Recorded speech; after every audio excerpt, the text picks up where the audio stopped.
sa baryo ng San Isidro na napapaligiran ng palayan at nyugan sa paanan ng bundok Arayat. Nakilala si Mateo bilang isang sabungerong hindi kailanman sinuwerte. Sa bawat pagtilaok ng kanyang mga manok tuwing madaling araw, dala niya ang pag-asang baka sa araw na iyon ay magbabago ang kanyang kapalaran. Ngunit sa tuwing babalik siya sa kanilang maliit na bahay na yari sa kahoy at pawid, ang kanyang mga hakbang ay mabigat at ang mga matay walang ningning. Muli na naman siyang natalo. Hindi masamang tao si Mateo. Tahimik siya, masipag sa bukid noong binata pa at may pusong mapagbigay. Ngunit nang mamatay ang kanyang ama, na minsang naging kilalang tagapagsanay ng manok panabong, parang doon nagsimula ang kanyang pagkapit sa sabungan bilang tanging paraan upang maiahon ang sarili at ang kanyang inang si Aling Rosa sa kahirapan. Ang sabungan ang naging simbahan niya, ang tilaok ng manok ang naging panalangin, at ang bawat pustahan ang naging pag-asa. Sa kasamaang palad, hindi siya pinagpala ng swerte. Maraming nagsasabi na malas ang kanyang lahi sa sugal. Ang iba na may bulong-bulungan na baka may nakasunod na hindi nakikitang anino sa kanya. Sa baryo, madaling kumalat ang kwento. Kapag ang isang tao'y laging talo, hindi lamang pera ang nawawala sa kanya, kundi pati ang tiwala ng mga tao. Isang hapon, matapos ang isa na namang kabiguan, umuwi si Mateo na halos wala ng laman ng bulsa. Sa labas ng kanilang bahay, nadatnan niya ang kanyang inang nakaupo sa bangkito, tahimik na naghihimay ng malunggay para sa hapunan. Hindi na siya pinagsabihan ng matanda. Ang mga mata nito'y pagod na sa pangaral. Anak, marahan itong wika. Hanggang kailan ka ba aasa? Sa sabong. Hindi agad nakasagot si Mateo. Inilapag niya ang hawla ng kanyang huling manok sa sulok at naupo sa lupa. Isang panalo lang, Nay. Isang malaking panalo. Babawi tayo. Ilang sandali silang nanahimik. Ang hangin mula sa palayan ay may dalang amoy ng basang lupa. Sa malayo, maririnig ang mga batang naglalaro at ang mahinang kuliglig na tila umaawit ng papalubog na araw. Ngunit sa puso ni Mateo, may isang bagay na unti-unting nabubuo. Isang pakiramdam na tila may nagmamasid sa kanya sa tuwing siya'y nasa sabungan. Hindi niya ito pinapansin noon. Inisip niyang bunga lamang iyon ng pagod at kabiguan. Subalit sa mga huling linggo, mas naging malinaw ang pakiramdam. Kapag siya'y nakatayo sa gitna ng arena, habang hawak ang kanyang manok at naghihintay sa hudyat, may malamig na simoy na dumarampi sa kanyang batok kahit tirik ang araw. Kinagabihan, hindi siya agad nakatulog. Nakahiga siya sa papag, nakatitig sa kisame na may mga bitak na tila hugis ng mga aninong gumagalaw. Iniisip niya kung dapat na ba siyang tumigil, ngunit paano? Wala na siyang ibang alam. Ang bukid na minana nila'y naisanla na. Ang natitira na lamang ay ang maliit na bahay at ang ilang manok na pinapalaki niya sa likod. Bandang hating gabi, nagising siya sa tilaok ng isang manok. Hindi iyon pangkaraniwan. Mahaba at malalim ang tunog, parang may hinagpis. Umupo siya at nakinig. Muli itong tumilaok, ngunit hindi mula sa likod ng kanilang bahay, kundi mula sa direksyon ng matandang balete sa gilid ng baryo. Ang baleteng iyon ay matagal nang iniiwasan ng mga tao. Sabi ng matatanda, may naninirahan doon na hindi dapat gambalain. Ngunit para kay Mateo, isa lamang iyong puno, malaki, matanda, at saksi sa maraming henerasyon. Hindi niya alam kung ano ang nagtulak sa kanya, ngunit bumangon siya at dahan-dahang lumabas ng bahay. Tahimik ang gabi. Ang buwan ay kalahati lamang at ang mga bituin ay tila mga matang nagmamasid. Habang papalapit siya sa balete, lalong lumalakas ang tilaok. Ngunit nang makarating siya roon, biglang tumahimik ang paligid. Wala siyang nakitang manok. Tanging ang mga ugat ng balete na parang mga kamay na nakabaon sa lupa ang bumati sa kanya. May tao ba dyan? Mahina niyang tanong. Walang sumagot. Ngunit sa paanan ng puno, napansin niya ang isang maliit na bagay na kumikislap sa liwanag ng buwan. Lumuhod siya at dinampot iyon. Isa iyong lumang baryang tila yari sa ginto. May kakaibang ukit na hindi niya maunawaan. Biglang umihip ang malamig na hangin. At sa wakas, isang tinig ang bumulong. Hindi niya mawari kung saan nagmula. Natagpuan ka rin. Napatayo si Mateo. Nanlaki ang mga mata. Sino ka? Nanginginig niyang tanong. Mula sa likod ng mga ugat ng balete, may isang maliit na anyong lumitaw. Hindi hihigit sa isang dangkalang taas. May mahabang balbas na tila pilak at mga matang kumikislap na parang alitap-tap. Hindi ako ang dapat mong tanungin kung sino, sagot ng nilalang. Ikaw ang matagal ko nang pinagmamasdan. Napaurong si Mateo. Ngunit tila may pumipigil sa kanyang mga paa. Ang takot ay naroon. Ngunit may kasamang kakaibang kapanatagan. Ako'y isa lamang tagapagbantay, patuloy ng nilalang. At ikaw, Mateo, ay matagal nang sinusubok. Sinusubok? Sa anong paraan? Halos pabulong niyang tugon. Sa bawat talo mo, sa bawat pagkakataong maaari kang mandaya, ngunit pinili mong maging tapat. Sa bawat pangungutang na binayaran mo kahit kapos ka. Iyan ang mga pagsusulit. Napatitig si Mateo sa nilalang. Hindi niya alam kung panaginip ba ito o realidad. Ngunit ang baryang hawak niya ay malamig at mabigat sa kanyang palad. Ano ang gusto mo sa akin? Tanong niya. Hindi agad sumagot ang nilalang. Lumapit ito at itinuro ang baryang hawak niya. Hindi lahat ng pinipili ay pinagpapala. Ngunit may mga pinipili dahil may kakayahan silang magbago ng kanilang kapalaran. Hindi lamang para sa sarili, kundi para sa iba. Hindi ko maintindihan, wika ni Mateo. Maiintindihan mo rin, sagot ng nilalang. Ngunit tandaan mo ito, ang swerteng ibinibigay ay may kapalit. Hindi pera, hindi dugo, kundi ang iyong paninindigan. Unti-unting naglaho ang anyo ng nilalang. Parang usok na tinangay ng hangin. Naiwan si Mateo sa ilalim ng balete. Hawak ang kakaibang baryang kumikislap. Pag-uwi niya sa bahay, hindi na siya nakatulog. Paulit-ulit na umalingaw-ngaw sa kanyang isipan ang mga salita ng nilalang. Pinili, sinusubok, kapalit. Kinabukasan, may sabong sa kabilang bayan. Dati, wala siyang pera maipupusta. Ngunit sa hindi niya maipaliwanag na dahilan, may kakaibang kumpiyansa siyang naramdaman. Isinilid niya sa bulsa ang baryang nakuha sa ilalim ng balete at hinawakan ito ng mahigpit. Habang naglalakad siya patungo sa sabungan, hindi niya alam na ang gabing iyon ang simula ng pagbabagong magpapabago, hindi lamang sa kanyang buhay, kundi sa buong baryo ng San Isidro. Sa unang pagkakataon, hindi takot ang kanyang nararamdaman, kundi pag-asa.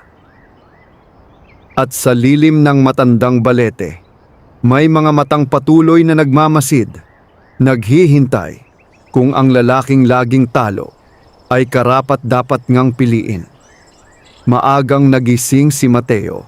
Kinabukasan, dala ang kakaibang sigla na matagal na niyang hindi naramdaman. Hindi tulad ng dati na may bigat sa dibdib ang bawat pagbangon. Ngayon ay tila may mahinang liwanag na gumagabay sa kanya. Sa ibabaw ng maliit na mesa sa kanilang sala, inilapag niya ang baryang nakuha sa ilalim ng balete. Pinagmasdan niya ito sa liwanag ng umaga. Hindi ito karaniwang barya. Ang ukit sa magkabilang panig ay hindi niya mabasa, ngunit may anyo itong tila dalawang manok na magkatapat. Sa pagitan nila'y isang punong may malalalim na ugat. Parang balete. "Anak, pupunta ka na naman ba?" tanong ni Aling Rosa habang naghahanda ng kape. "Opo, Nay," sagot niya. "Pero iba ito ngayon." Tumingin ang matanda sa kanya. Tila naghahanap ng paliwanag sa kanyang mga mata. "Mag-ingat ka. Hindi lahat ng biglaang pag-asa ay biyaya."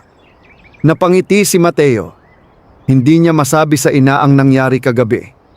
Baka isipin nitong nababaliw siya sa sobrang pagkatalo. Kaya't tahimik niyang isinilid ang baryang ginto sa kanyang bulsa at kinuha ang manok na matagal na niyang inalagaan, si Pula.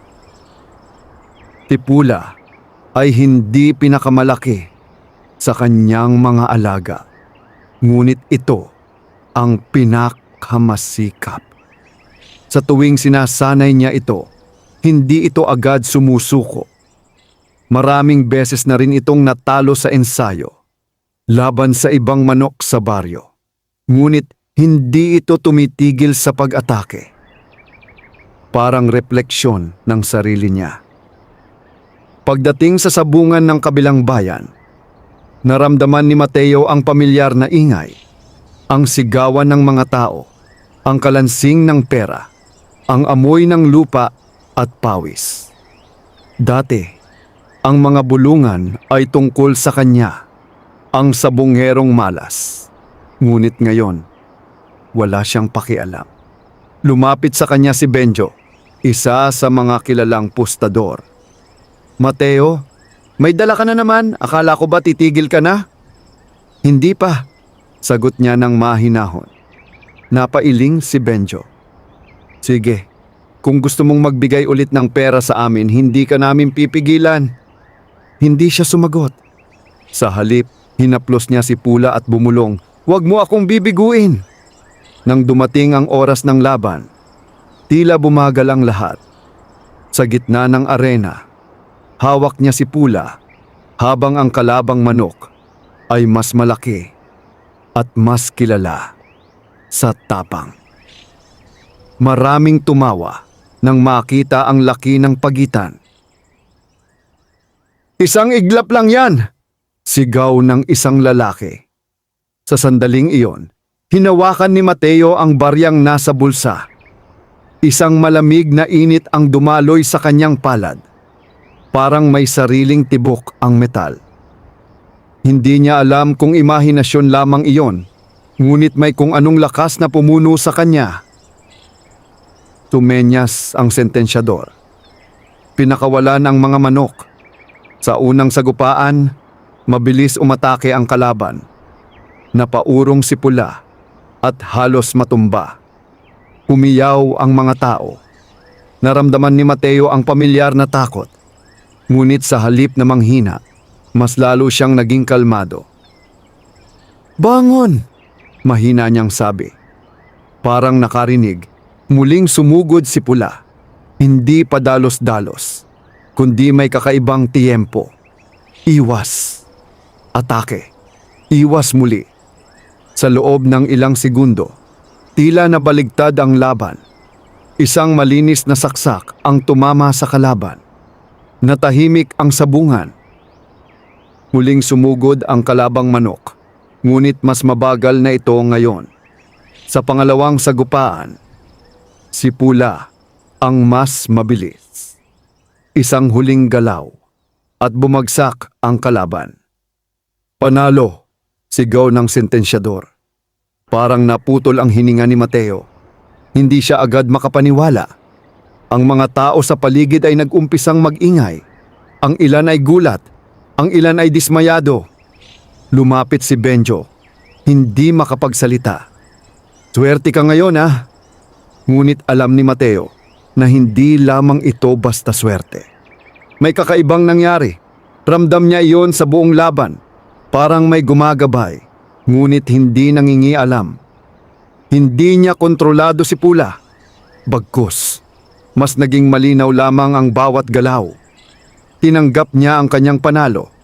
Hindi kalakihan, ngunit sapat upang makabayad ng ilang utang. Habang binibilang niya ang pera, hindi niya maiwasang mapatingin sa direksyon ng bundok. Parang may matang nakatingin sa kanya mula sa malayo. Hindi siya tumigil sa isang laban. Sa pangalawa, muli siyang nanalo. Sa pangatlo, dikit ang laban ngunit siya pa rin ang nagwagi. Sa pagtatapos ng araw, umuwi si Mateo na may perang hindi niya nahawakan ng sabay-sabay sa mahabang panahon. Ngunit higit pa roon, may bagong kumpiyansa siyang nadarama, hindi yabang, kundi paniniwala. Pagdating niya sa bahay, sinalubong siya ng kanyang ina. Anong nangyari? Tahimik niyang inilapag ang pera sa mesa. Nanlaki ang mga mata ni Aling Rosa. Anak, saan mo nakuha to? Nanalo po ako, sagot niya. 3 sunod. Hindi agad natuwa ang matanda.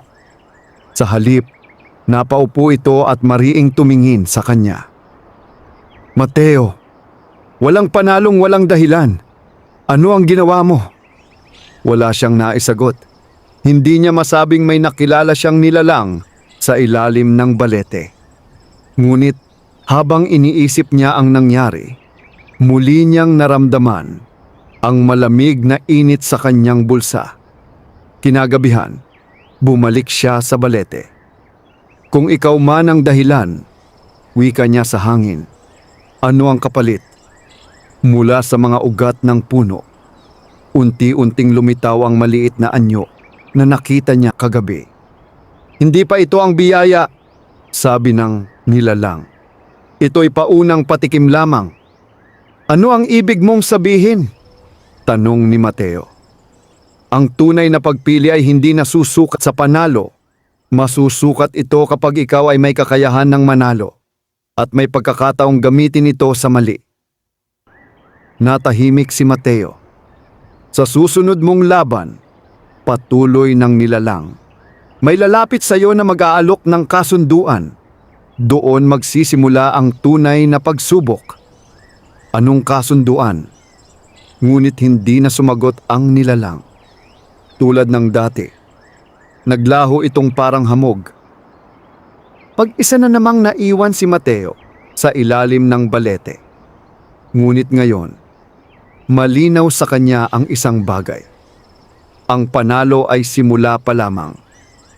At kung siya nga ang pinili, hindi iyon para maging hari ng sabungan, kundi para patunayan kung sino siya sa gitna ng tukso. Sa malayo, may mga taong nakapansin ng kanyang sunod-sunod na panalo. At hindi lahat sa kanila ay natuwa.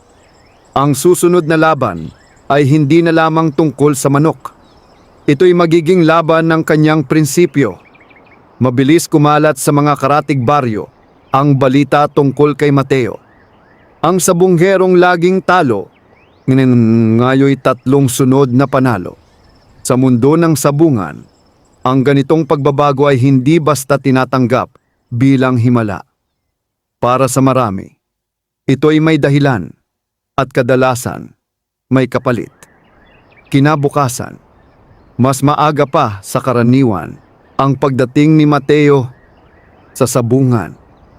Hindi dahil sabik siyang lumaban, kundi dahil nais niyang patunayan sa sarili na ang mga nagdaang panalo ay hindi aksidente. Kasama niya si Pula, mas maingat na inalagaan, mas tahimik na parang may naiintindihang hindi masabi. Habang nagiinit ang araw at dumarami ang tao, napansin ni Mateo ang kakaibang pagtingin ng ilan sa kanya. May paghanga, may pagdududa at may inggit. Mateo, tawag ng isang pamilyar, ngunit matigas na tinig. Lumingon siya at nakita si Don Emilio, ang pinakamayamang pustador sa bayan. Kilala ito hindi lamang sa laki ng taya, kundi sa impluwensya nito sa sabungan.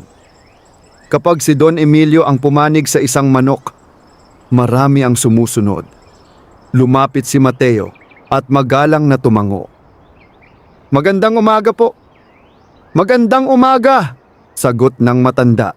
Sinusukat siya ng tingin. "Narinig ko ang tungkol sa iyo. 3 sunod na panalo. Hindi biro iyon." "Sinwerte lang po." Ngumiti si Don Emilio, ngunit hindi umabot sa kanyang mga mata ang ngiti. "Sa sabungan, iho, ang swerte ay madalas may kasama, at ang mga may kasama, kailangang marunong makisama." Hindi agad nakaimik si Mateo. "May laban ka ba ngayon?" tanong ng matanda. "Opo." "Magkano ang kaya mong itaya?" Bahagyang nag-alangan si Mateo. "Hindi po kalakihan." "Kung ganoon," sabi ni Don Emilio, inilabas ang makapal na sobre mula sa loob ng kanyang Amerikana. "Pahihiramin kita." Nanlaki ang mga mata ni Mateo. "Hindi ko po kaya bayaran ang malaking utang." "Hindi kita pauutangin para singilin," mahinahong tugon ng matanda. "May gusto lamang akong ayusin." "Anong ibig ninyong sabihin?" Lumapit ng bahagya si Don Emilio at ibinaba ang tinig. "Sa 3 laban mo mamaya, gusto kong manalo ang kalaban." Parang binuhusan ng malamig na tubig si Mateo. "Pero, makinig ka muna," putol ng matanda. "Panalo ka sa unang 2. Tataas ang kumpiyansa ng mga tao sa iyo. Sa 3, malaki ang pustahan. Kapag natalo ka, ako ang panalo. Hahatiin natin." "Mandaraya po iyon," maring sabi ni Mateo. "Hindi yan pandaraya. Iyan ay pag-aayos. Lahat dito'y may kasunduan. Huwag kang magmalinis." Natahimik si Mateo. Sa isang iglap, bumalik sa kanyang isipan ang mga salita ng nilalang sa ilalim ng balete. "Masusukat ito kapag ikaw ay may kakayahan ng manalo at may pagkakataong gamitin ito sa mali." "Pasensya na po," mahinahon ngunit matatag niyang sagot. "Hindi ko po kayang gawin yon." Nagbago ang ekspresyon ni Don Emilio. Nawala ang ngiti. "Mag-isip ka, Mateo. Hindi ka yayaman sa pagiging tapat. Mas mabuti na po iyon kaysa mawalan ng sarili," sagot niya. Sandaling nagkatinginan ang dalawa. Sa mga mata ng matanda, may bakas ng pagkabigo at babala. "Kung iyan ang pasya mo," malamig na wika ni Don Emilio, "panindigan mo." Umalis ang matanda. Iniwan si Mateo na mag-isa sa gilid ng arena. Ramdam niya ang pagbilis ng tibok ng kanyang puso. Hindi niya alam kung tama ang kanyang ginawa, ngunit malinaw sa kanya na hindi niya kayang ibenta ang panalo. Nang sumapit ang unang laban, muling nagwagi si Mateo. Mas mabilis si Pula. Mas maingat ang bawat galaw. Sa 2, halos matalo siya, ngunit nakabawi sa huli. Dumating ang 3 laban, ang laban na binanggit ni Don Emilio. Ramdam ni Mateo ang bigat ng mga mata sa paligid. Mas malaki ang pustahan. Mas maingay ang sigawan. Sa kabilang panig ng arena, nakita niya si Don Emilio, tahimik na nakaupo, ngunit matalim ang titig. Hinawakan ni Mateo ang baryang nasa bulsa. Hindi ito mainit, hindi rin malamig, tahimik lamang. "Hindi mo ako ililigtas kung mali ang gagawin ko," bulong niya. Sumenyas ang sentensyador. Sa unang sagupaan, tila mas agresibo ang kalaban. 2 sunod na atake ang tumama kay Pula. Napasigaw ang mga tao. Naramdaman ni Mateo ang pag-akyat ng takot at ang tukso. Isang galaw lamang, isang maling paghawak, isang saglit na pagpapabaya, ngunit hindi niya ginawa. Sa halip, Mariin niyang tinitigan si Pula at bumulong, "Laban lang!" Parang nakaramdam ng panibagong lakas ang manok. Sa gitna ng alikabok at sigawan, nagbago ang ihip ng laban. Isang mabilis na ikot, isang malinis na saksak. Bumagsak ang kalaban. "Panalo!" sigaw ng sentensyador. Saglit na natahimik ang sabungan bago ito sumabog sa ingay. Ngunit hindi lahat ay masaya. Hindi na hinintay ni Mateo ang reaksyon ni Don Emilio. Kinuha niya si Pula at tahimik na lumabas ng arena. Ramdam niya ang mabibigat na tingin sa kanyang likuran. Pagdating sa labas, napansin niyang may isang anino sa gilid ng daan. Mula sa lilim ng isang punong kahoy, lumitaw ang maliit na nilalang. "Tinanggihan mo," sabi nito. "Oo. Alam mo ba ang maaaring mangyari?" "Hindi," sagot ni Mateo. "Pero alam kong hindi ko kayang manalo sa ganung paraan." Ngumiti ang nilalang. "Diyan nagsisimula ang tunay na pagpili." "Ano ang kasunod nito?" tanong niya. "Hindi lahat ng pagsubok ay nasa arena," tugon ng nilalang. "May mga laban na hindi manok ang ginagamit, kundi takot." Bago pa makapagsalita si Mateo, naglaho muli ang anyo. Sa pag-uwi niya, may kakaibang katahimikan sa baryo. Ilang lalaki ang nag-uusap sa may tindahan at nang makita siya, biglang tumahimik. Naramdaman niya na ang pagtanggi kay Don Emilio ay hindi matatapos sa sabungan. Sa gabing iyon, habang nakahiga siya, may narinig siyang mahinang kaluskos sa likod ng kanilang bahay, sa kulungan ng kanyang mga manok. Mabilis siyang bumangon. At sa unang pagkakataon mula nang siya'y manalo, kinabahan siya hindi para sa sarili, kundi para sa kung anong maaaring gawin ng mga taong ayaw matalo. Madilim ang paligid ng marating ni Mateo, ang likod ng kanilang bahay. Ang buwan ay natatakpan ng makakapal na ulap at ang ilaw na nagmumula sa loob ng kanilang tahanan ay hindi sapat upang tuluyang maitaboy ang dilim sa kulungan ng mga manok. Muli niyang narinig ang kaluskos, mas malinaw, mas madiin. Dahan-dahan siyang lumapit, tanga ng isang patpat na nakasandal sa dingding. Hindi siya sanay sa gulo, ngunit alam niyang kailangang maging handa. Paglapit niya sa kulungan, napansin niyang bahagyang nakabukas ang kawad na karaniwang mahigpit niyang isinasara gabi-gabi. Biglang kumabog ang kanyang dibdib. "May tao ba dyan?" mariin niyang tanong. Walang sumagot. Ngunit nang tuluyan niyang itulak ang pinto ng kulungan, tumambad sa kanya ang isang eksenang nagpanginig sa kanyang laman. Dalawa sa kanyang mga manok ang nakahandusay. Sugatan. Ang isa'y wala ng buhay. Ang isa nama'y halos hindi na makakilos. Parang may kumuyom sa kanyang dibdib. Lumuhod siya at marahang hinawakan ang sugatang manok. "Sino ang gumawa nito?" bulong niya. Walang bakas ng mabangis na hayop. Walang sirang kahoy. Walang kagat na karaniwang tanda ng aso o musang. Ang sugat ay tila gawa ng matalim na bagay. Maingat, sinadya. "May taong pumasok." "Mateo!" Narinig niya ang tinig ng kanyang ina mula sa loob ng bahay. Lumabas si Aling Rosa, dala ang gasera. Nang makita nito ang nangyari, napahawak ito sa bibig. "Diyos ko, bakit?" Hindi makasagot si Mateo, ngunit malinaw sa kanyang isipan ang isang pangalan. Don Emilio. Hindi siya sigurado, ngunit sino pa ba ang may dahilan? Sino pa ba ang may sapat na galit upang manakit sa paraang ito?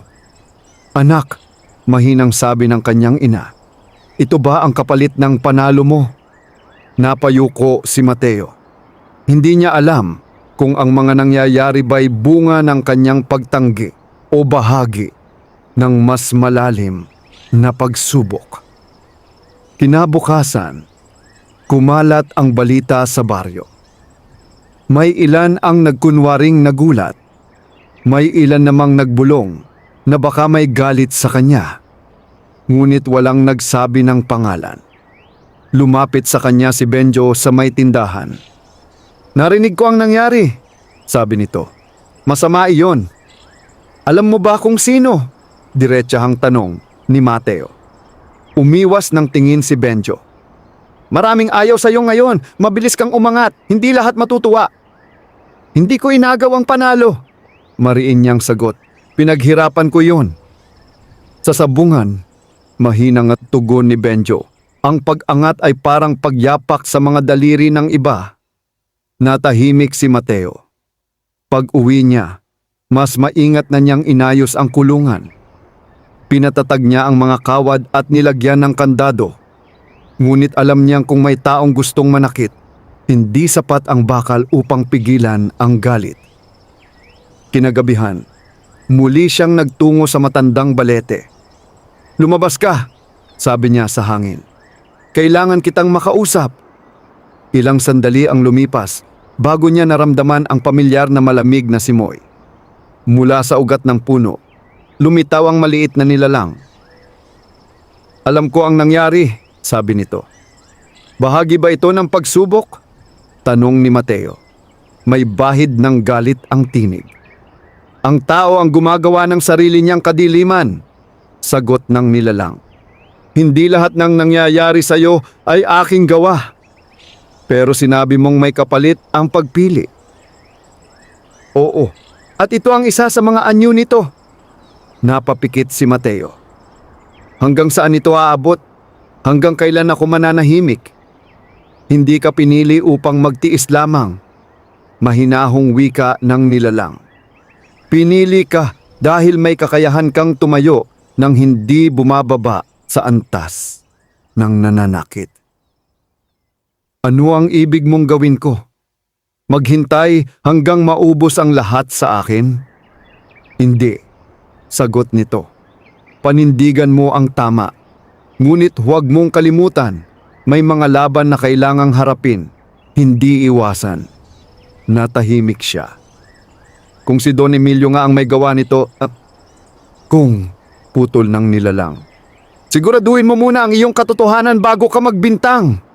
Ang galit na walang patunay ay lason. Huminga ng malalim si Mateo. Tama ang nilalang. Hindi sapat ang hinala.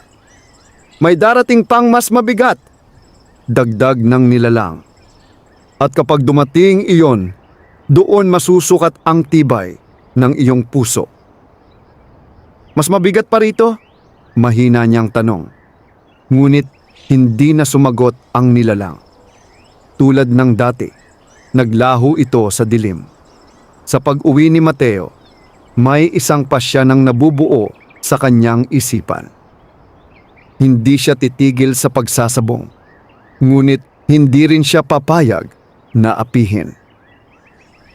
Kinabukasan, nagtungo siya sa bahay ni Don Emilio, hindi upang makipag-away, kundi upang magtanong.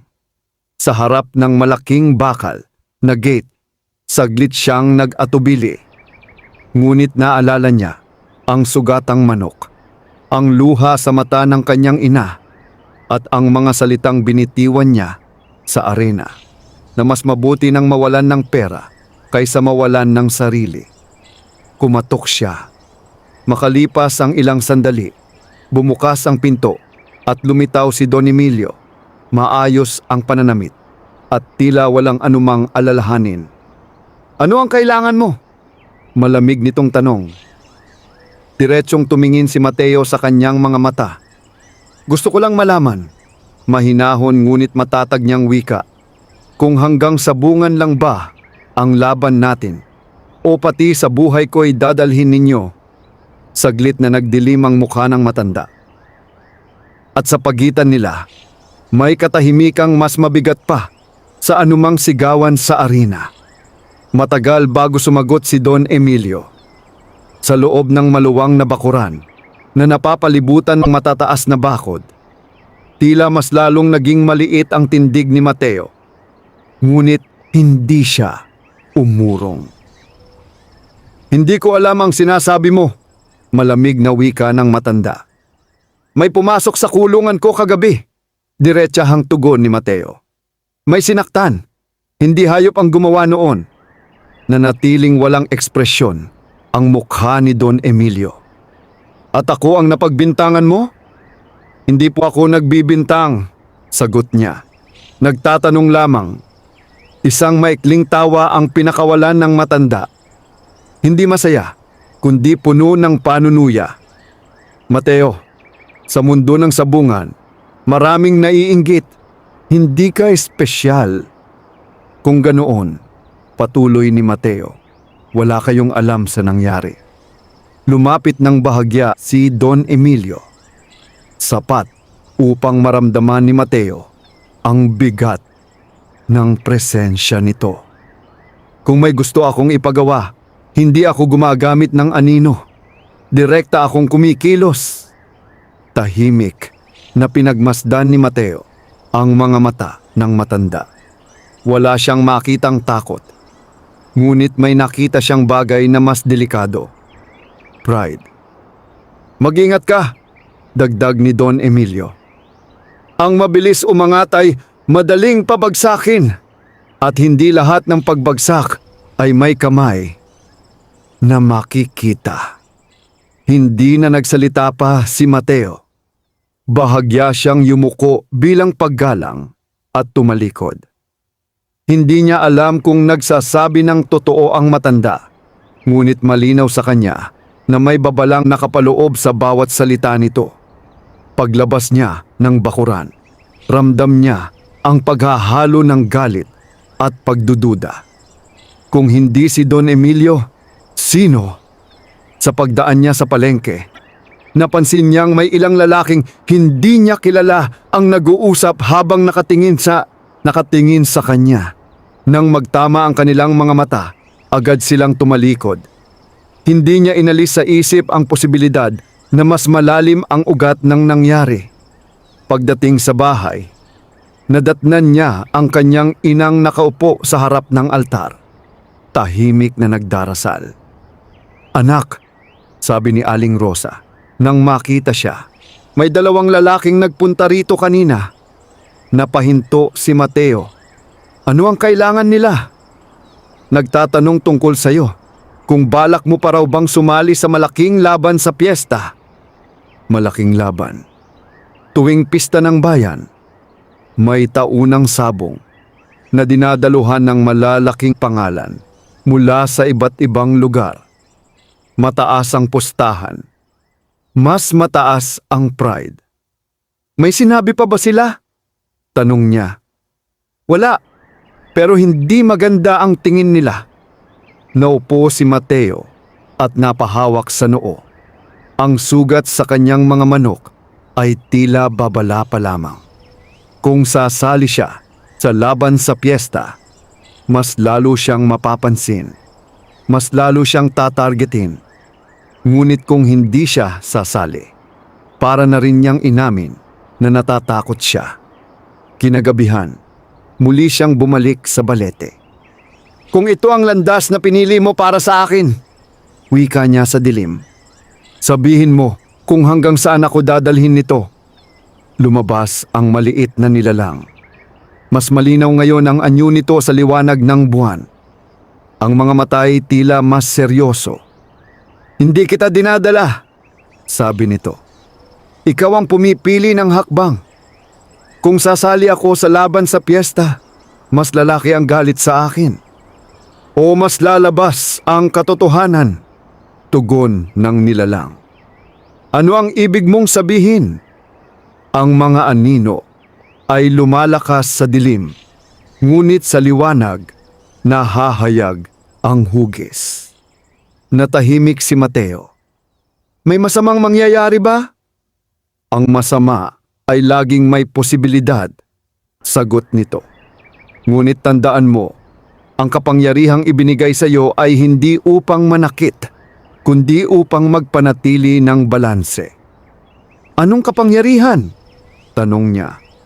Ngumiti ng bahagya ang nilalang. Hindi mo ba napapansin? Naalala ni Mateo ang mga laban, ang kakaibang linaw ng isip, ang tila mas malinaw na paggalaw ng oras sa gitna ng arena. Hindi mo kinokontrol ang laban, patuloy ng nilalang. Ngunit nakikita mo ang mga sandaling dapat galawin. Iyan ang kaloob. Hanggang kailan ito tatagal? Hanggat karapat-dapat ka. Huminga ng malalim si Mateo. Kung sasali ako sa laban sa piyesta, magiging mas mabigat ang pagsubok, hindi ba? Oo. At kung umatras ako? Walang mawawala sa akin, sagot ng nilalang. Ngunit sa iyo, may mananatiling tanong habang buhay. Matagal siyang nag-isip. Hindi siya lumaban para yumaman lamang. Hindi rin para magmalaki. Ngunit kung patuloy siyang uurong sa bawat bantang darating, kailan niya patutunayan na kaya niyang tumayo? Lalaban ako, marahan niyang sabi. Tumango ang nilalang. Kung ganoon, maghanda ka. Hindi lamang manok ang susubukin, pati ang iyong pagkatao. Unti-unti itong naglaho. Sa pag-uwi ni Mateo, malinaw na sa kanya ang desisyon. Sasali siya sa laban sa piyesta. Ngunit hindi para patunayan sa iba ang kanyang galing, kundi para patunayan sa sarili na ang kanyang paninindigan ay hindi natitinag sa harap ng takot. Kinabukasan, nagpunta siya sa sabungan upang magpalista. Habang sinusulat ang kanyang pangalan sa talaan, naramdaman niya ang mga matang nakamasid sa kanya. May ilan ang nagbubulungan, may ilan ang tahimik na nagmamasid. Sa isang sulok, nakita niya ang dalawang lalaking bumisita sa kanilang bahay. Nakatayo sila sa tabi ni Don Emilio at sa unang pagkakataon, napansin niyang hindi lamang galit ang nasa mga mata ng matanda, kundi pag-aalinlangan. Dahil ang lalaking dati laging talo ay hindi na lamang basta sabungero. Isa na siyang hamon sa sistemang matagal nang hindi natitinag. At sa nalalapit na pista, may linyang malapit ng tawirin. Linyang maghihiwalay sa karaniwang pustahan at sa laban na may mas malalim na kapalit. Dumating ang araw ng pista na tila may dalang kakaibang bigat sa hangin. Maaga pa lamang ay abala na ang buong baryo. May mga banderitas na nakasabit sa mga kalsada. May tugtugan sa plaza. At ang amoy ng inihaw na karne ay kumakalat sa paligid. Ngunit sa likod ng kasiyahan, may ibang uri ng pag-aabang na nagaganap. Ang pag-aabang sa pinakamalaking sabong ng taon. Sa likod ng kanilang bahay, tahimik na inihahanda ni Mateo ang bago niyang panabong. Si Itim. Hindi na niya isinama si Pula. Nais niyang bigyan ito ng pahinga matapos ang mga nagdaang laban. Si Itim ay mas bata, mas mabilis, at may kakaibang talas ng mata. Parang mas sariling isip. Habang maingat niyang itinatali ang panabong sa paa nito, narinig niya ang tinig ng kanyang ina. Sigurado ka na ba? Tanong ni Aling Rosa. Hawak ang rosaryo. Opo, sagot niya. Hindi ko na po ito ginagawa para sa pera. Kung ganun, para saan? Sandaling nag-isip si Mateo. Para sa katotohanan. Hindi na nagsalita ang matanda. Ngunit sa mga mata nito, may halong takot at tiwala. Pagdating sa sabungan, mas malaki ang tao kaysa karaniwan. May mga dayong sabungero, may mga kilalang pangalan at may mga taong tila naroon, hindi lamang para manood, kundi para magmasid. Nakita ni Mateo si Don Emilio sa gitnang upuan, napapaligiran ng kanyang mga tauhan. Tahimik ang matanda, ngunit matalim ang tingin. Sa unang laban ni Mateo, hindi agad naging madali. Si Itim ay tila naninibago sa ingay ng mas malaking arena. Sa unang sagupaan, bahagya itong nasugatan. Umalingaw-ngaw ang sigawan ng mga tao. Hinawakan ni Mateo ang baryang nasa bulsa. Hindi siya humingi ng tulong. Hindi siya nagdasal para sa panalo. Sa halip, pinakalma niya ang sarili. Hindi ito tungkol sa takot. Bulong niya. Sa ikalawang sagupaan, nagbago ang ritmo. Parang mas naging malinaw ang bawat galaw. Nakikita niya ang pagitan ng segundo, ang sandaling dapat umatras, ang sandaling dapat sumugod. Isang mabilis na ikot, isang eksaktong saksak. Panalo. Hindi siya nagdiwang. Tahimik lamang niyang kinuha si Itim at nagpasalamat sa sentensyador. Sa ikalawang laban, mas mahirap ang kalaban. Isang kilalang manok mula sa Karatig Bayan. Pinangangalagaan ng isang sabungerong may reputasyon sa pagiging agresibo. Habang naghihintay ng hudyat, may lumapit kay Mateo. Isa sa dalawang lalaking nakita niya noong nakaraang araw. "Magandang laban ito," sabi ng lalaki. "Sayang kung matatapos agad." "Anong ibig mong sabihin?" tanong ni Mateo. "Maraming pera ang nakataya. Mas maganda kung aabot ng 3 sagupaan. Mas masaya ang tao." Naramdaman ni Mateo ang nakatagong mensahe. Hindi ito direktang utos, ngunit malinaw ang pahiwatig. Pahabain ang laban. Gawing palabas. "Hindi ko kontrolado ang mangyayari sa arena," sagot niya. "Pero kontrolado mo kung paano ka gagalaw," tugon ng lalaki, saka umalis. Naiwan si Mateo na may mabigat na pakiramdam. Hindi lamang pala pandaraya ang sistema, pati ang emosyon ng tao ay ginagawang negosyo. Nagsimula ang laban. Sa unang sagupaan, may pagkakataon si Itim na tapusin agad ang laban. Nakita iyon ni Mateo, isang bukas na bahagi sa leeg ng kalaban. Isang galaw na lamang. Ngunit sa gilid ng kanyang paningin, nakita niya ang mga taong umaasang hahaba ang laban.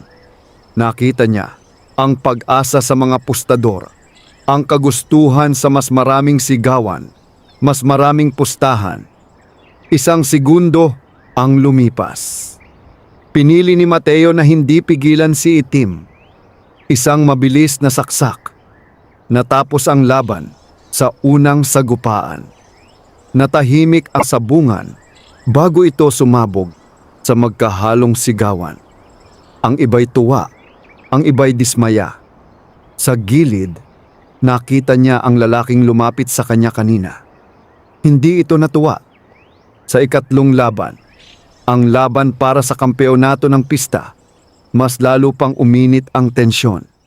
Si Don Emilio mismo ang nag-anunsyo ng malaking taya. Ang kalaban ni Mateo ay mula sa malayong bayan. Dala ang reputasyon ng halos hindi natatalo.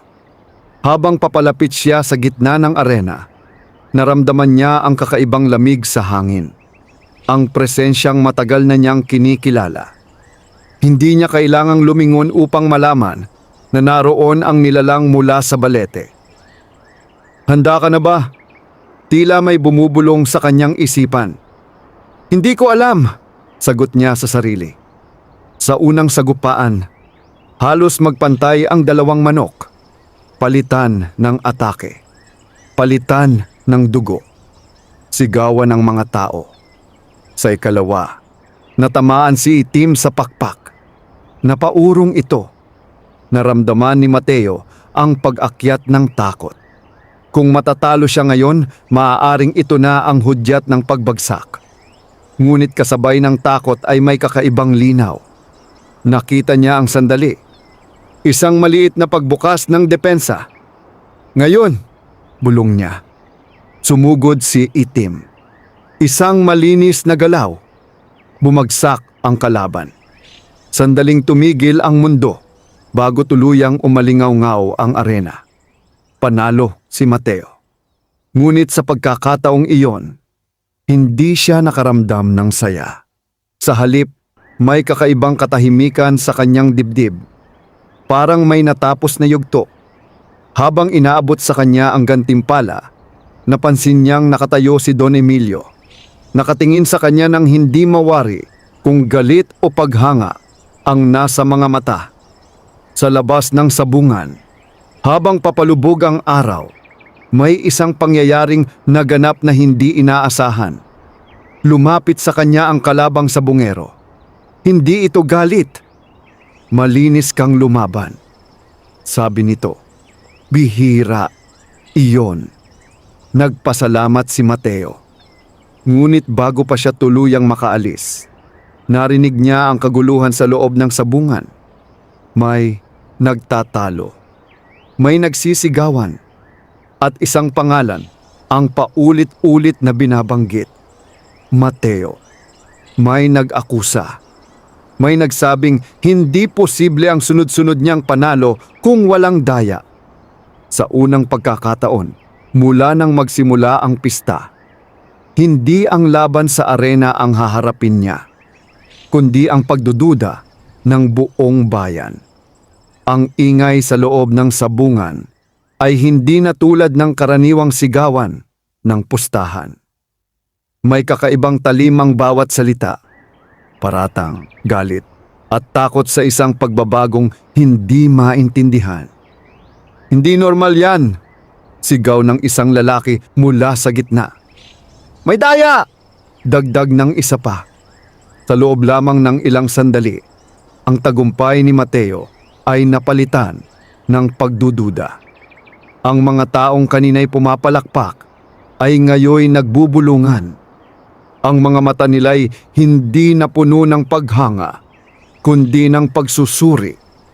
Lumapit ang punong tagapangasiwa ng sabungan, si Kapitan Rodel, isang lalaking kilala sa pagiging patas, ngunit mahigpit. Mateo, seryoso nitong sabi, may formal na reklamo laban sa'yo. Anong reklamo? Mahinahong tanong ni Mateo. Manipulasyon ng laban. May nagsasabing may gamot daw ang manok mo o may kakaibang paraan ng paghawak. Naramdaman ni Mateo ang pag-init ng kanyang dugo, ngunit pinigilan niya ang sarili. Maaari ninyong suriin si Itim. Wala akong itinatago. Ilang sandali siyang tinitigan ni Kapitan Rodel bago tumango. Dalhin ang manok sa likod. Ipasuri. Habang hinihintay ang resulta, pakiramdam ni Mateo ay nasa isang hukuman siya, hindi ng batas, kundi ng opinyon ng tao. Bawat bulong ay tila hatol. Bawat titig ay tila akusasyon. Sa kabilang dulo ng arena, nakita niya si Don Emilio. Hindi ito nagsasalita. Tahimik lamang na nakamasid. Lumapit si Benjo. May bakas ng pag-aalala sa mukha. Delikado ito, bulong nito. Kapag napatunayan, wala silang mapapatunayan, putol ni Mateo. Wala akong ginawang mali. Ngunit sa loob-loob niya, may isang tanong na gumugulo.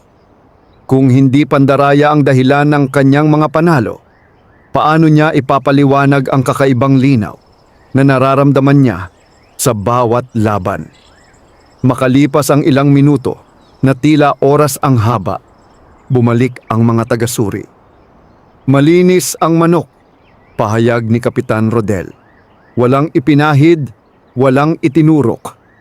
May ilang napahiya, may ilan namang hindi kumbinsido. Kung ganoon, sigaw ng isang pustador, baka may ibang paraan. Tahimik na umabante si Mateo sa gitna ng arena. Kung may duda pa kayo, malakas ngunit mahinahon niyang sabi, handa akong lumaban muli. Walang pustahan, walang pera. Isang laban lamang para sa katotohanan. Natahimik ang sabungan. Hindi iyon inaasahan ng marami. Ang karamihan sa sabungero ilalayo kapag nadadawit sa paratang. Ngunit si Mateo ay nag-alok ng isa pang laban. Walang kikitain. Lumapit si Don Emilio. Ngayon lamang nagsalita. "Matapang ka," sabi nito. "Ngunit hindi sapat ang tapang para burahin ang hinala."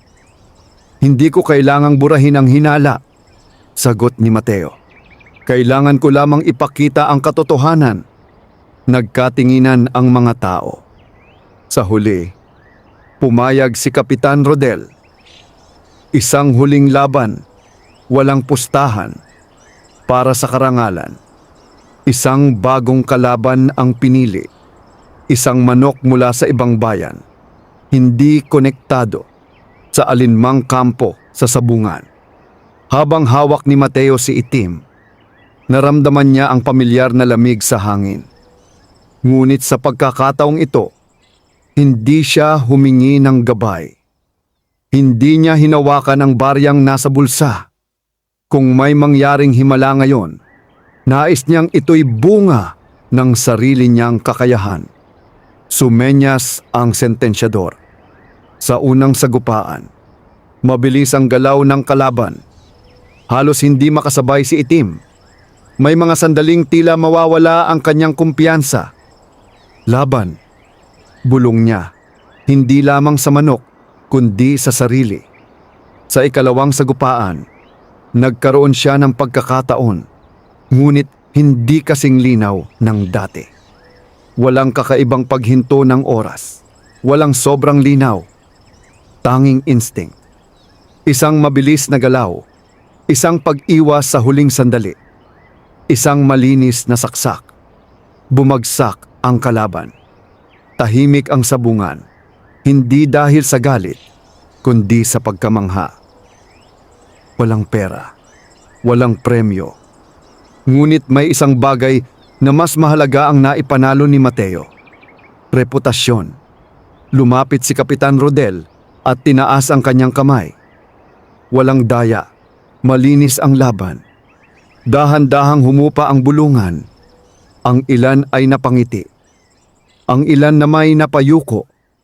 Si Don Emilio ay ilang sandaling nakatitig kay Mateo bago tuluyang tumalikod.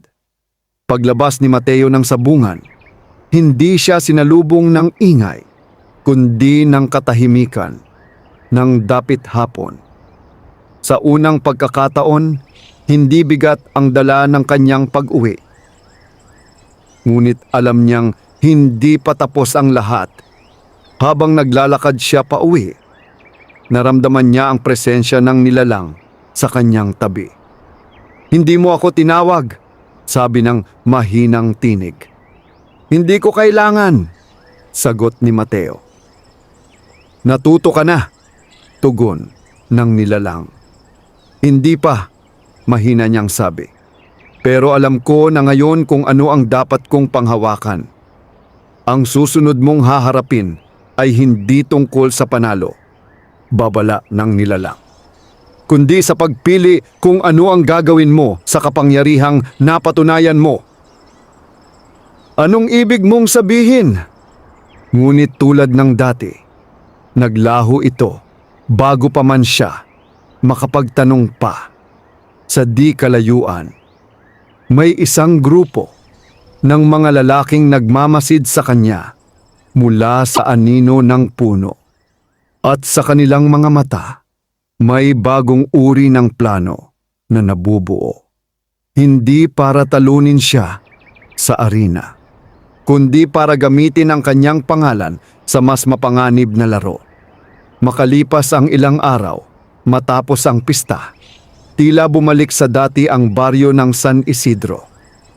Ngunit para kay Mateo, malinaw na hindi na siya maaaring mamuhay sa anino ng nakaraan. Ang kanyang pangalan ay hindi na lamang kilala bilang sabungerong laging talo. Ngayon, isa na siyang simbolo ng malinis na panalo. At tulad ng anumang simbolo, may mga taong gustong makinabang dito. Isang umaga, habang pinapakain niya si Itim at si Pula, may dumating na karwaheng hindi pamilyar sa kanilang lugar. Mula rito ay bumaba ang isang lalaking maayos, ang pananamit. May dalang maleta at may kumpiyansang tila sanay sa pakikipagkasundo. Mateo, tanong nito. Oo, sagot niya. Ako si Arturo Velasco, may-ari ng isang malaking farm ng panabong sa kabilang lalawigan. Narinig ko ang tungkol sa iyo. Hindi agad nagsalita si Mateo. May kakaibang kislap sa mga mata ng lalaki. Hindi paghanga, kundi pagkalkula. Diretsahan na tayo, patuloy ni Arturo. Gusto kitang kunin bilang mukha ng aming farm. Mukha, ulit ni Mateo. Hindi ka lang lalaban. Ang pangalan mo ang magdadala ng tiwala sa mga tao. Kapag sinabi naming ikaw ang tagapagsanay, tataas ang halaga ng mga manok namin. Hindi naman ako ganoon kasikat, mahinahong sagot niya. Ngumiti si Arturo. Sa mundo na sabungan, sapat na ang isang malinis na alamat. Napaisip si Mateo, kung tatanggapin niya ang alok, makakaahon sila sa kahirapan. Hindi na kailangang mangamba ang kanyang ina sa susunod na gastusin. Hindi na kailangang maghintay ng susunod na laban para kumita. Magkano ang kapalit? Tanong niya. Buwan ng bayad, bahagi sa bawat panalo at isang kondisyon. Anong kondisyon? Hindi ka maaaring tumanggi sa laban na pipiliin namin. Nanahimik si Mateo. Kahit alam kong may mali, bahagyang nagbago ang nangiti ni Arturo. Sa malalaking laban, hindi na yan usapin ng tama o mali. Usapin yan ng negosyo. Narinig ni Mateo ang tahimik na hakbang ng kanyang ina sa likod niya. Alam niyang nakikinig ito. Pag-iisipan ko, sagot niya. 4 na araw, wika ni Arturo. Pagbalik ko, kailangan ko ng sagot. Umalis ang lalaki na parang walang alinlangan na papayag si Mateo. Kinagabihan, tahimik ang hapagkainan. Anak, maingat na sabi ni Aling Rosa, kung tatanggapin mo yon, giginhawa ang buhay natin. Opo, sagot niya. Pero, hindi ko kontrolado ang laban. Sila ang pipili. Paano kung may daya? Paano kung gamitin lang nila ang pangalan ko para sa mali? Tahimik ang matanda. Maya-maya, tumayo si Mateo at nagtungo sa balete. Hindi na niya kailangang tawagin ang nilalang. Lumitaw ito bago pa siya magsalita. Isang bagong alok, sabi ng maliit na bantay. Oo. At mabigat. Mas mabigat kaysa sa panalo, sagot ni Mateo. Dito, hindi ako basta lalaban. Gagamitin nila ang pangalan ko. Ang pangalan ay mas makapangyarihan kaysa sandata. Tugon ng nilalang. Kapag ipinahiram mo ito, bahagi ka sa anumang gawin gamit iyon. Kung tatanggapin ko, makakatulong ako sa aking ina. At kung tatanggihan mo, mananatili kaming ganito. Tahimik na umikot ang hangin sa paligid ng balete. Hindi kita pipiliin para sa ginhawa, sabi ng nilalang. Pinili kita dahil kaya mong panindigan ng tama kahit mahirap. Ngunit hindi ba't may responsibilidad din ako sa pamilya ko? Ang tunay na responsibilidad ay hindi lamang magbigay ng pera, sagot nito, kundi magbigay ng pangalan na hindi kailanman ikahihiya. Napayuko si Mateo. Sa ika-4 na araw, bumalik si Arturo Velasco. Nakatayo si Mateo sa harap ng bahay. Tila mas matatag ang tindig. Handa ka na ba? Tanong ni Arturo. Oo, sagot niya. At ang sagot? Hindi. Saglit na natigilan ang lalaki. Alam mo ba ang tinatanggihan mo? Opo. Hindi ka na mabibigyan ng ganitong pagkakataon. Kung ang kapalit ay ang pangalan ko. Mahinahon ngunit matibay na sagot ni Mateo. Mas mabuti nang wala. Tumitig si Arturo sa kanya ng matagal. Tila sinusukat kung may puwang pa para mabago ang isip nito. Ngunit nang makitang buo ang pasya ni Mateo, bahagya itong ngumiti. Hindi ng paghanga, kundi ng babala.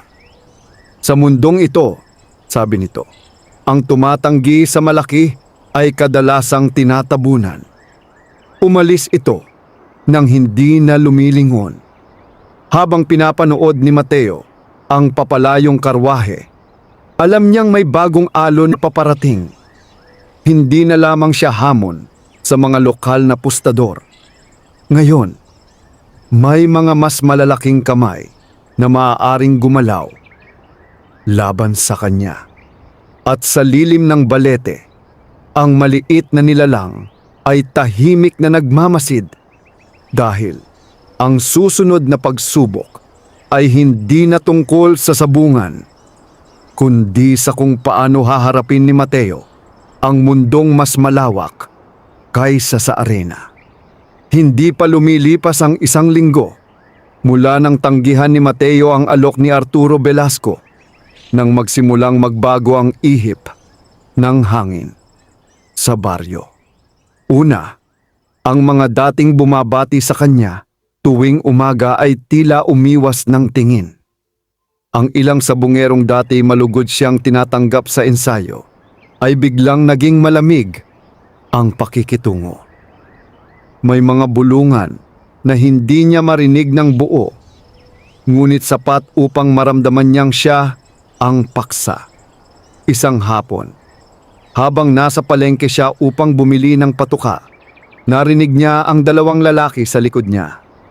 Hindi raw siya sumama sa malaking farm. Sayang, kung sumama siya, baka umangat pa ang baryo. O baka natatakot lang na mabuking. Hindi na siya lumingon. Alam niyang kapag pinatulan niya ang bawat bulong, mauubos ang lakas niya. Ngunit kinagabihan, mas malinaw ang epekto ng kanyang pagtanggi. May kumatok sa kanilang bahay. 3 matitigas na katok. Pagbukas ni Mateo, bumungad ang 2 lalaking nakabarong. May dalang papel. Mateo de la Cruz? Tanong ng isa. Oo, may reklamo laban sa'yo. Reklamo, ulit niya. Paglabag sa alituntunin ng lokal na sabungan, may aligasyong gumagamit ka raw ng hindi rehistradong panabong sa mga opisyal na laban. Napakunot ang noo ni Mateo. Lahat ng manok ko'y rehistrado. Maaari ninyong tingnan ang papeles. Dadalhin ka namin bukas sa munisipyo para sa paglilinaw, sabi ng isa. Sabay abot ng papel. Pagkaalis ng mga lalaki, naupo si Mateo sa bangkito sa labas ng bahay. Malinaw na hindi ito nagkataon lamang. Anak, mahinang sabi ni Aling Rosa, hindi ba't matapos mong tumanggi, saka nagsimula ito? Opo, sagot niya, at hindi ito huli. Kinabukasan, sa munisipyo, maayos niyang ipinakita ang lahat ng dokumento. Malinis ang record. Walang paglabag. Ngunit habang lumalabas siya ng gusali, nakita niya sa di kalayuan ang pamilyar na figura ni Arturo Velasco. Nakikipag-usap sa isang opisyal. Hindi siya nilapitan ng lalaki. Hindi rin siya tiningnan. Ngunit sapat na ang presensya nito upang maunawaan ni Mateo ang mensahe. Kung hindi siya maaaring bilhin, maaari siyang gipitin. Kinagabihan, muli siyang nagtungo sa balete.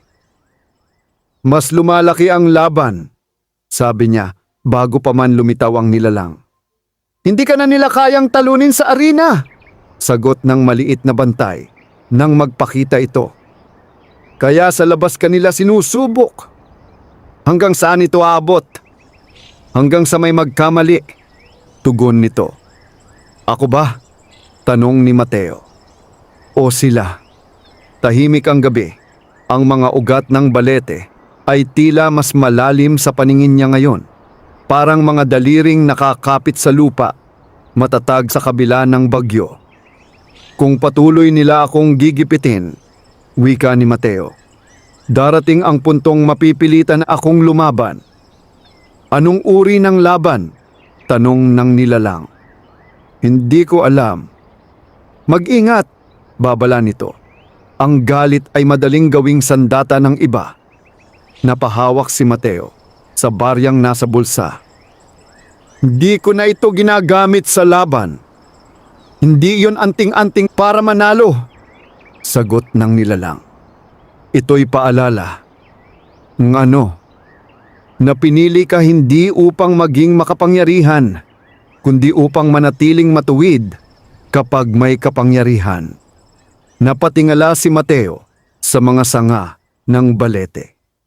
Kung patuloy nila akong siraan, baka pati ang mga taong naniniwala sa akin ay mawala.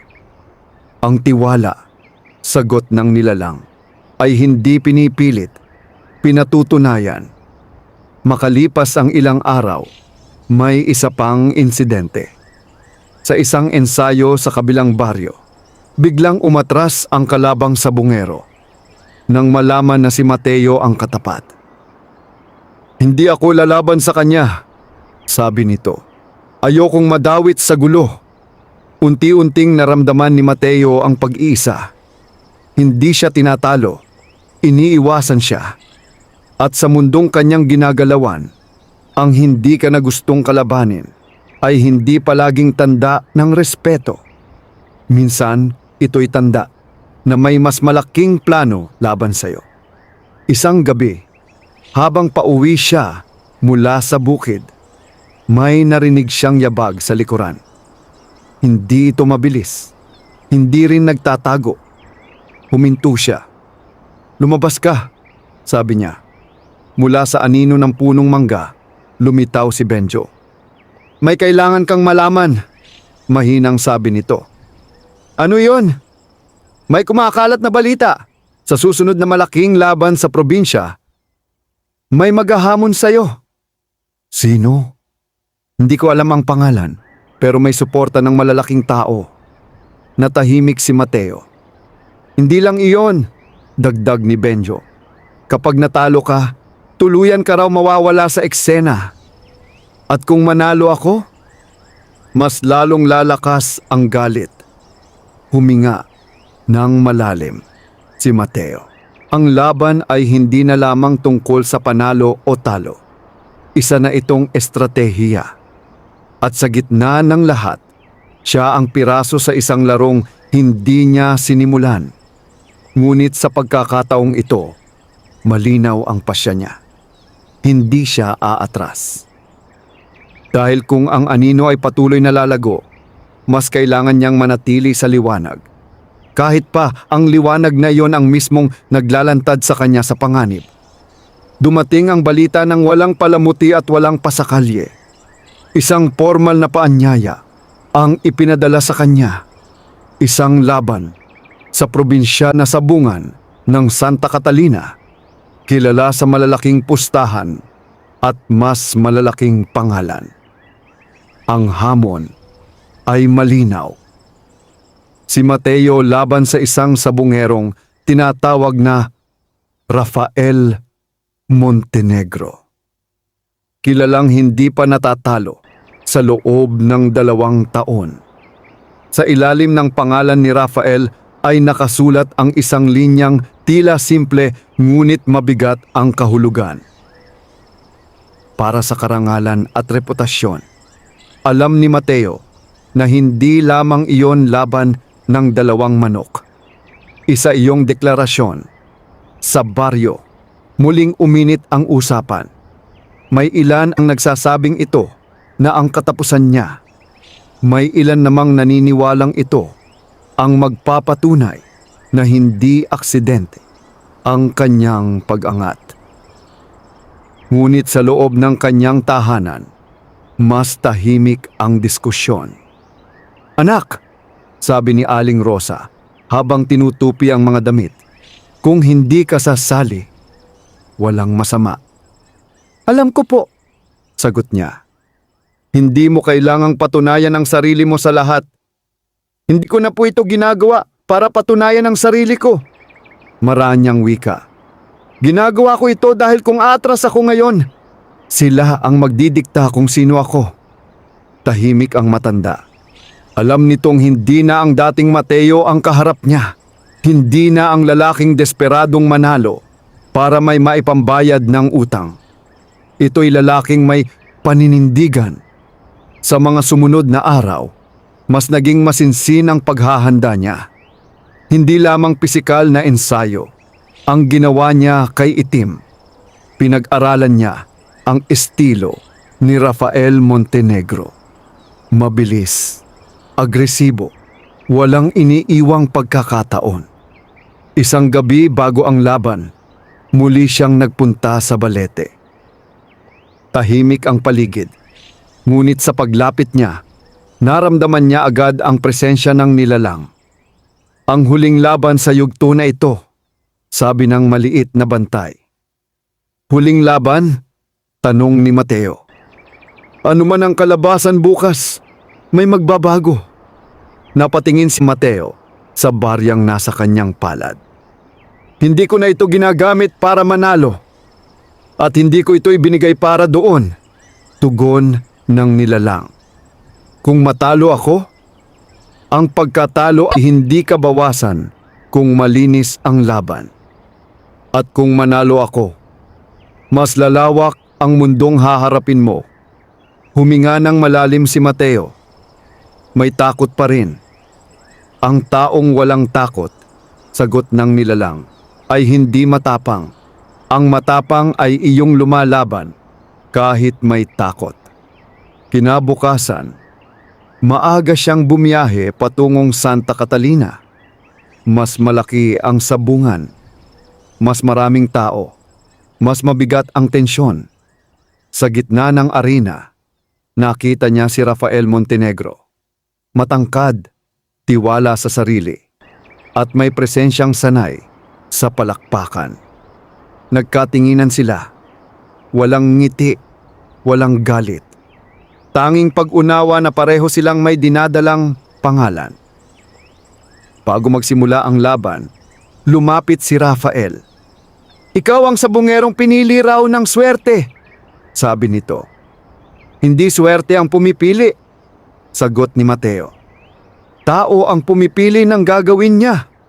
Bahagyang ngumiti si Rafael. Magandang sagot. Nagsimula ang laban. Sa unang sagupaan, agad sumugod ang manok ni Rafael.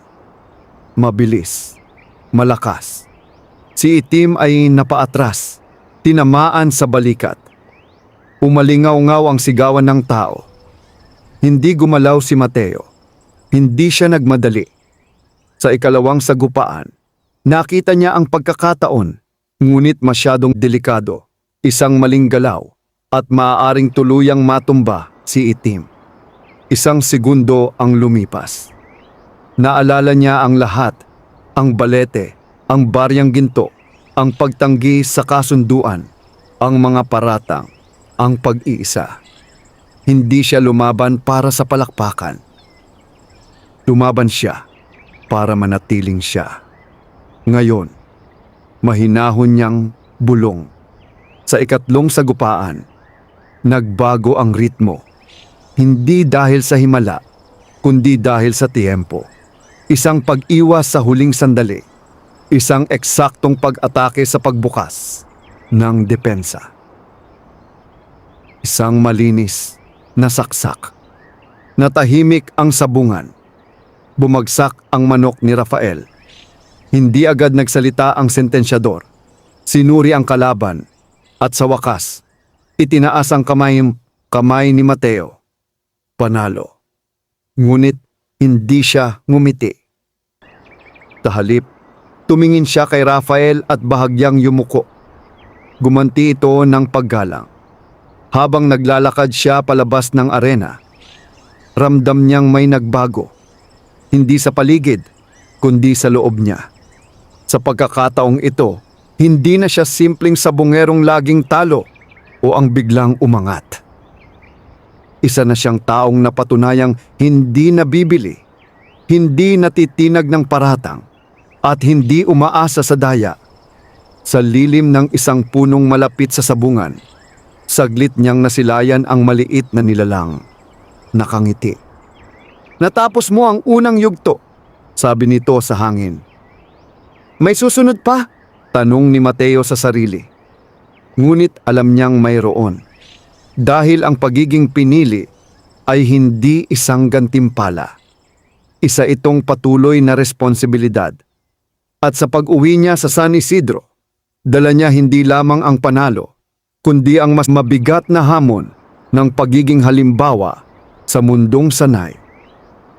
Sa kompromiso. Pagbalik ni Mateo sa San Isidro, sinalubong siya ng baryong hindi na tulad ng dati. Hindi ito ang maingay na pagtanggap ng isang kampeon, kundi ang tahimik na pagtingin ng mga taong may bagong pag-unawa.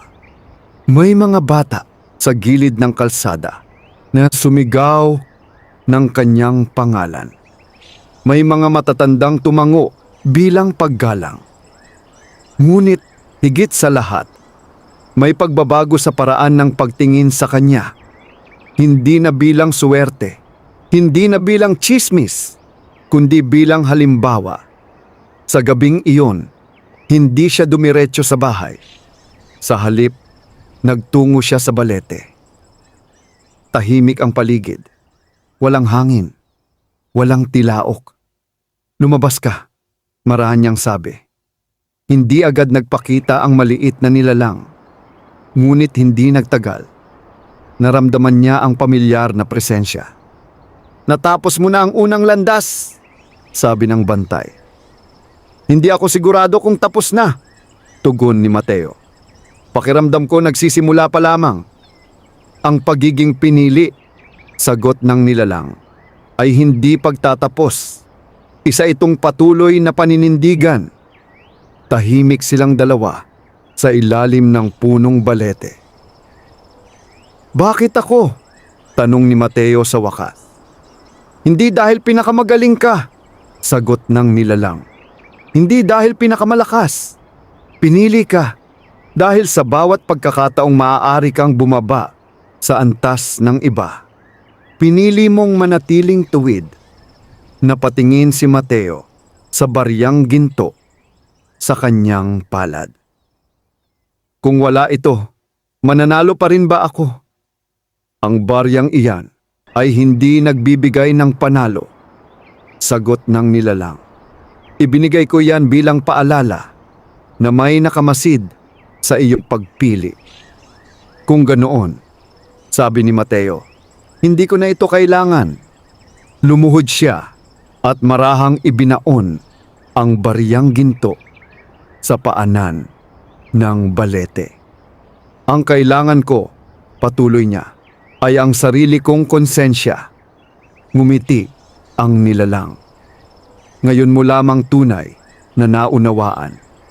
Unti-unting nagliwanag ang paligid, hindi dahil sa araw, kundi dahil sa pakiramdam ng kapayapaan sa dibdib ni Mateo.